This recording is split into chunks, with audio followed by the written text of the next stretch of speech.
মুগ্ধ হয়ে গিয়েছি।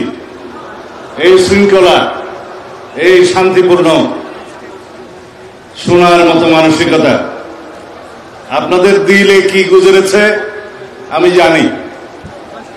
আপনাদের সাথে একাত্মতা প্রকাশ করার জন্য এখানে এসেছি।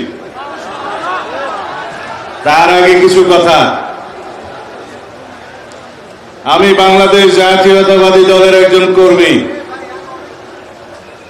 আমাদের নেতা শহীদ রাষ্ট্রপতি জিয়াউর রহমান বাংলাদেশের সংবিধানে প্রথমবারের মতো বিসমিল্লাহির রহমানির রহিম সংযোজন করেছিলেন। বহাল আছে, অনেকে এটা সরিয়ে দেওয়ার চেষ্টা করেছিল, পারে নাই।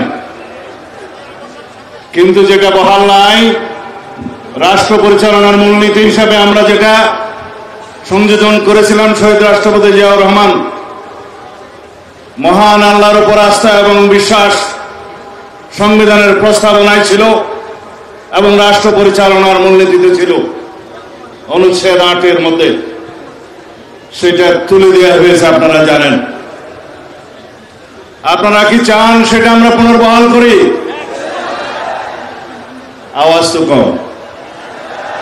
আপনারা চান সেটা পুনর্বহাল হোক? ইনশাআল্লাহ সেটা আমরা পুনর্বহাল করব।